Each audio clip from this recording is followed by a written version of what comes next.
Hey guys, welcome to my favorite part of this newsletter, and that is Captain's Corner. This is where I have the great opportunity to meet some of the best captains in the harbor. Today we're going to meet Eric Hermann, who is a captain and yacht broker here at Executive Yacht Sales, located just below the Channel Islands Yacht Club. Been in business for over 20 years. If you're in the area and you want to buy or sell a boat, give Eric a call.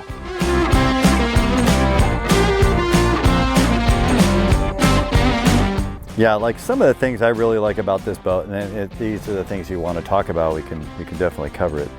The flatness of the deck, the ability to transition from the cockpit area up the sides of the boat into the bow area, the height of the bow rail, the strength of the hardtop, you can sit on it, access through the transom door, the very large cockpit for either entertaining or fishing or diving.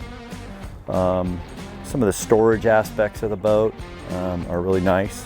Yeah, so what we try to do is when we order them, we order certain things that our stock boats will carry, will be things that are extremely important for this area that most people don't think about.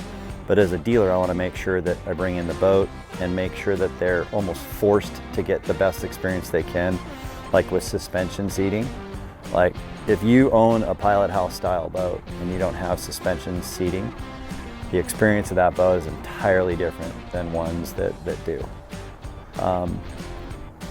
It's not the most expensive item, but it is literally the difference between drinking a cup of coffee on the way out or spilling it all over the place. And with pilot house boats, one of the negatives one of the things that you should probably consider, and some people even consider it a negative, is that the impact zone is typically where the pilot house seat is, and that's with any of the brands. So to mitigate that, where the swell hits when the boat's underway, there's multiple things that you can do, but we try to put the seat in there to really make it a whole lot easier if you don't know how to time the swell, if you're not super paying attention. There's boat handling, if you're going 30 knots up swell, your ride's going to be different than if you slow it down to 20 knots. You're going to get there, but it'll feel differently because you're introducing more air underneath the hull, you're holding on more, the noise dBs are more because more wind's blowing by your face, things like that. So we try to bring in the boat as comfortable and as safe for this area as we can right off the get-go. So this is a 23 footer, but I've noticed, it's an outboard 23, so it probably rides closer to, let's say, 25 or larger because of the outboard. Does it ride smoother because it's an outboard? So someone who doesn't know the difference between being on an outboard with an outboard compared to an inboard, does the ride differ? Yeah, so outboard technology has come a long way, and today's outboards are an entirely different experience than the older outboards. They don't smoke, they're very quiet, they're very smooth, extremely reliable. So most manufacturers from 30 feet and under will offer an outboard package as pretty much the mainstay. If you really poke around, you can find that there's some boat builders in the 40 and 50 range that are putting outboards on the back. Certain applications they work great at, other applications I don't really feel too strongly about. But as far as the ease of ownership, outboards are a really nice way to go. What's, in your opinion, because I've known you own Parkers for a long time, you've had Pilot House pretty much since I've known you've always had Parker Pilot House. Why do you like the Pilot House so much? So the Pilot House boats in this area work really well because number one, they keep you dry. This area, it gets cold, it gets windy, we've got a channel to cross. Typically when you get to the backside of the island, you can open up the windows and you can open up the door. And one of the unique things about Pilot House style boats is if you have a back door that you can close and you have front windows that you can open, you can pressurize the cabin as you're moving through the water column, or across the water column, I should say.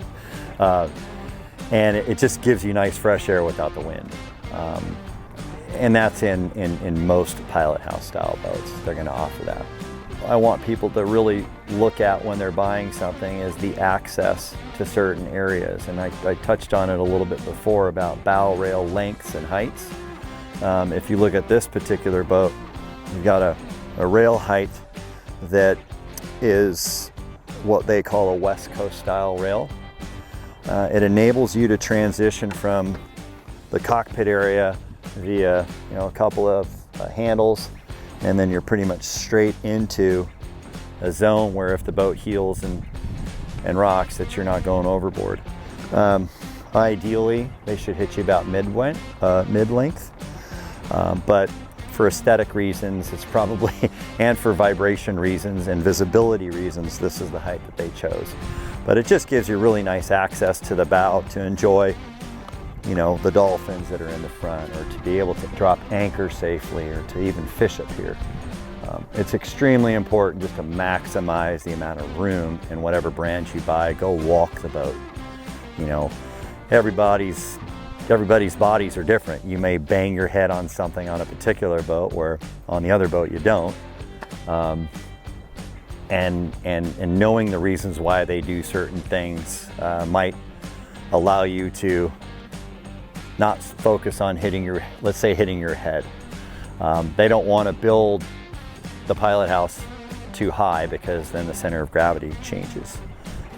So there's ways to mitigate and make it work for you personally, and those are the things that we try to point out to people. Cool. If you're looking to stay up to date with what's going on in the beach and marina community, you do not want to miss out. Subscribe to the neighborhood newsletter, subscribe to my YouTube channel. There'll be a link below.